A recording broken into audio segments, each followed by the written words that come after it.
to describe the condition of the average person as suffering may seem to be a little bit harsh, but it perhaps is important for you to understand what I mean by suffering. One thing is that you can only truly understand the extent in which you are suffering if you are out of suffering. Otherwise, how will you know? There's no contrast for you to be able to compare what is suffering and what is freedom from suffering. So one problem with most human beings is that we do not really understand the extent at which we are truly suffering.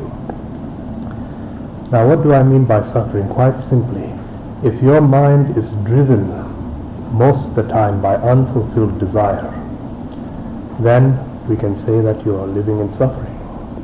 Just think about it. In a period of 24 hours, how much of the time can you say that you are truly silent and at ease?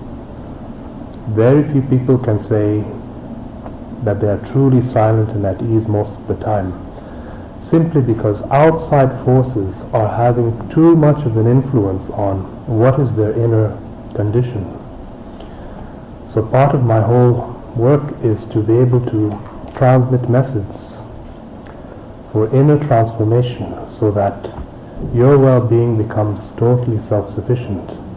It is possible to bring about a whole reorganization of the human system in such a way that now you are no longer seeking for happiness.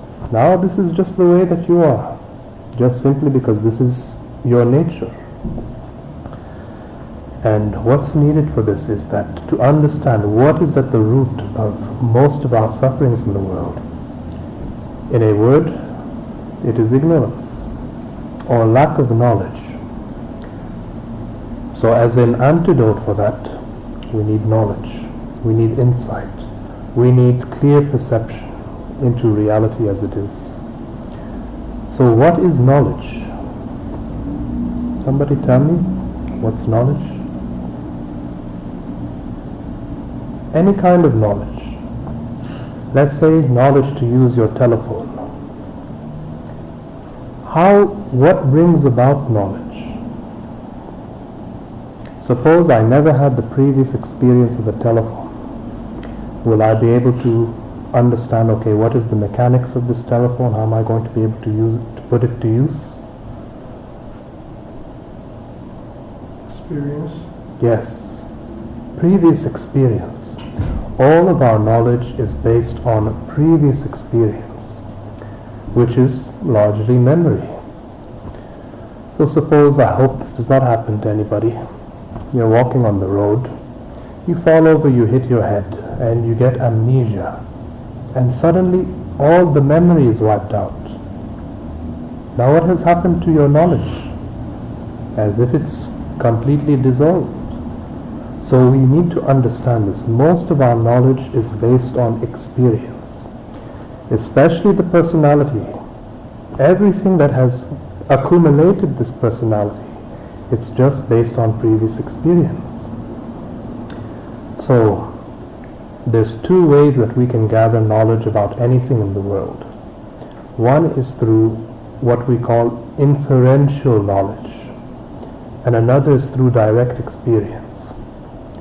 What's inferential knowledge?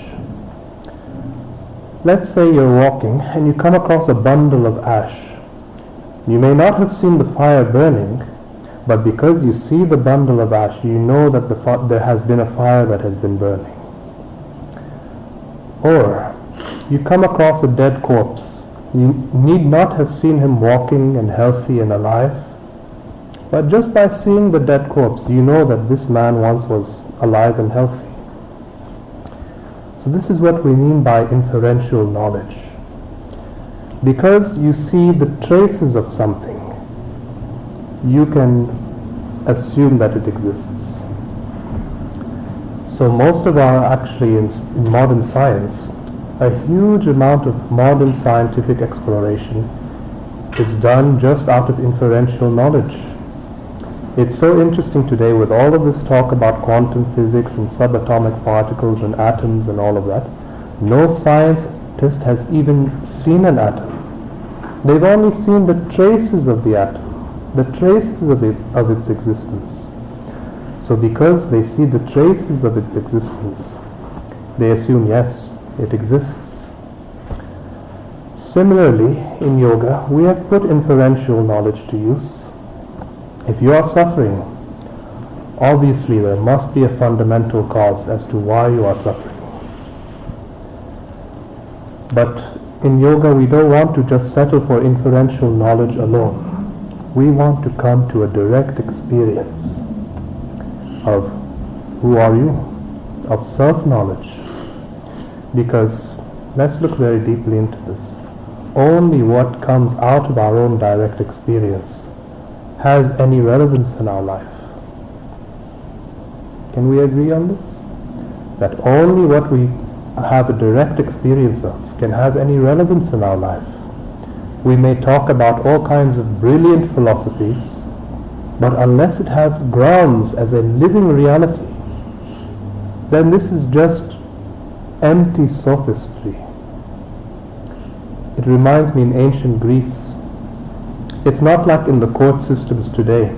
In the court systems today, you can have a lawyer who will stand and represent you in the court. But in ancient Greece, there was no defendant. You had to learn how to defend yourself in the court. So because of this, some people, what they do is that they would hire people who are called sophists.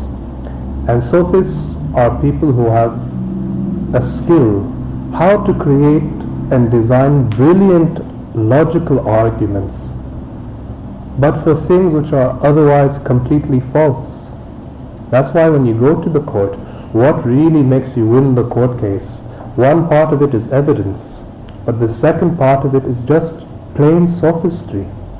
How clever of an argument you can give, how persuasive you are, what kind of emotional impact you can have on the audience.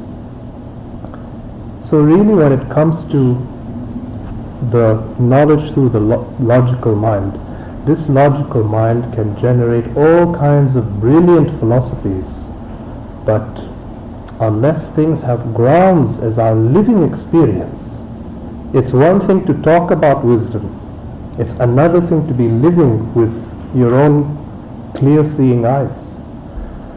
It's one thing to talk about love, it's one thing to talk about compassion, it's another thing to know what is compassion. Let's look at the history of humanity. How many songs have been sung about love, poetry about love? But when we see the history, there's so much war and violence that has been happening. Very rarely, if you look at the vast majority of the human experience, most of our human history seems to be filled mostly with just conflict and nothing else. And this is simply because if we want to bring well-being in the society, first individuals within themselves need to be in a state of well-being. This is why the whole way that we have gone about well-being up till now, especially with politics and economics and other areas, is we think that by changing the outside, you can bring human well-being.